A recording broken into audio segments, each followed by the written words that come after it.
Je ne sais pas si vous aussi vous le dites ou vous l'avez constaté. Les belles femmes ne s'aimeraient pas vite.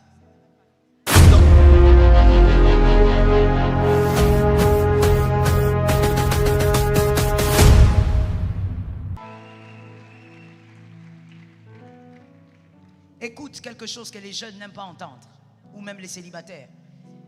Un corps moins attrayant peut piéger un cœur par son caractère. Le corps d'un homme ou d'une femme qui n'est pas très attrayant. Mais tu vois, c'est pourquoi généralement les gens disent, je ne sais pas si vous aussi vous le dites ou vous l'avez constaté, les belles femmes ne s'aimeraient pas vite. Vous le dites aussi? Vous l'avez constaté? Je ne parle pas des beautés parce que la beauté est relative, mais je parle, il y a des beautés, vous savez, quand on la met là, sur 10, 5 hommes vont dire, elle est belle. Ce genre de beauté-là, souvent, elle ne se marie pas vite. Parce que c'est pour te faire seulement comprendre que le mariage n'est pas une affaire d'abord de beauté. Un corps qui n'est pas très attrayant peut piéger le cœur d'un homme par le caractère. Oh, même moi, en tant que pasteur, ça m'est déjà arrivé de dire, ah, ces frères-là, ils suivent quoi? Je te dis, j'avoue, hein, du haut de la chair ici, moi-même, en tant que pasteur, là, je regarde le frère, un bel homme, je te dis, ah, la beauté. Que mon mari ne suive pas ce direct. Un bel homme. Et puis, il vient, il me dit, pasteur, je vais vous présenter ma fiancée. Ma soeur, je m'attends à une belle femme, tu vois un peu. Le genre d'homme là qui est comme s'il est sorti d'un four. Hein? Un gâteau bien préparé. Tu vois le type d'homme là, non?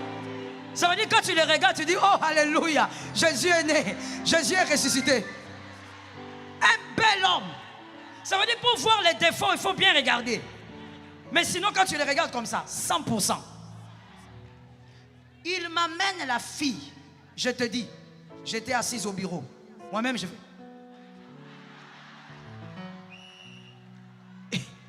Je dis, c'est quoi ça? Je dis, ce sont des combats ou bien? Tout ce que je vais te dire, c'est qu'elle n'est pas attrayante. Elle n'a pas un joli corps. Elle n'est pas spéciale. Elle a même les tresses africaines qu'elle a mis bien sur sa tête calmement. Mais ce garçon est dingue d'elle. Il n'y a pas que les corps. Un corps qui n'est pas attrayant peut piéger le cœur d'un homme par le caractère. Mais écoutez maintenant. Un corps très attrayant, parce que ça existe. Ce n'est pas aussi de sa faute, c'est les génétiques. Un corps très attrayant, lorsque ce corps est rempli de mauvaise éducation, ça devient un cimetière. Personne n'aime dormir au cimetière, à moins que tu sois sorcier. Est-ce que quelqu'un m'entend? L'éducation, troisième critère. La beauté de vivre et la beauté physique. Vous avez vu, j'ai mis ça en dernier. La beauté de vivre d'abord et la beauté physique. C'est le troisième critère. Si tu veux réussir, que Dieu t'aide à respecter ça. Une personne désagréable avant le mariage, tu vas avec un loup.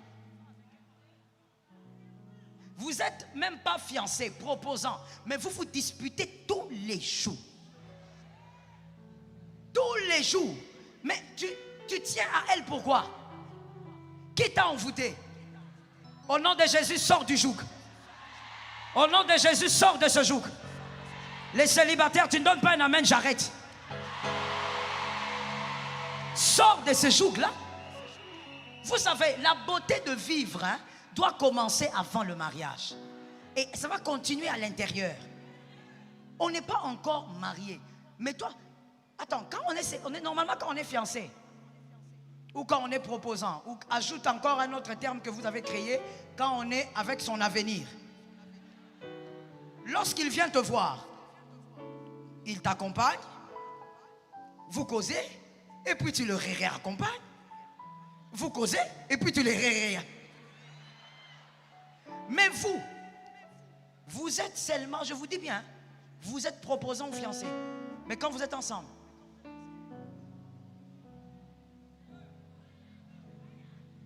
vous ne causez pas, vous ne riez pas, il n'y a rien d'agréable. Vous allez où? Tu veux une alliance ou tu veux le mariage? Il y a une différence. Tu veux l'alliance ou le mariage? Vous savez, en général, il y a des exceptions, mais permettez-moi de prêcher les généralités, parce que sinon nous allons nous perdre.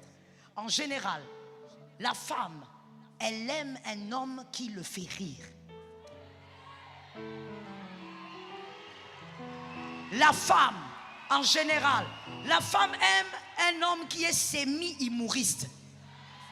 Parce qu'il ne faut pas exagérer. Mais un homme qui fait... Toi,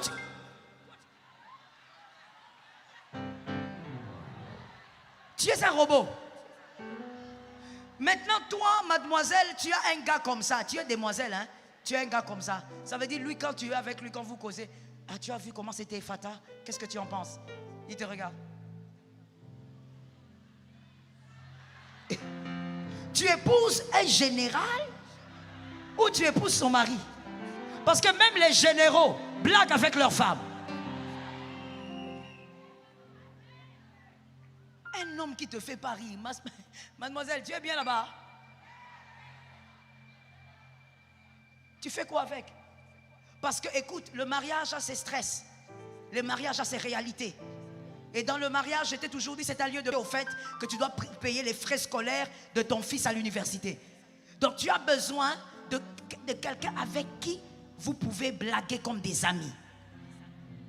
L'idéal, c'est d'épouser un ami. L'idéal, c'est d'épouser quelqu'un en amont. Vous vivez déjà une relation d'amitié. Mais si tu ne peux pas le trouver, crée cette amitié à l'intérieur. Je vais t'expliquer ça tout à l'heure. Qu'un célibataire lève la main droite et dit, Seigneur, donne-moi la victoire.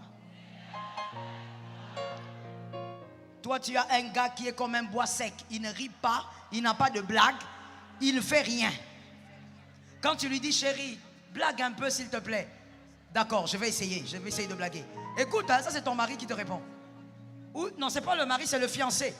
Quand tu dis, mais chérie, blague un peu aussi. D'accord, attends, je vais blaguer. Est-ce que tu as vu l'inflation? C'est ça ta blague. Tu parles de l'inflation. C'est ça ta... Lui, il ne sait pas blaguer. Mon frère, entraîne-toi. Les frères me donnent la main. Entraîne-toi, mon frère.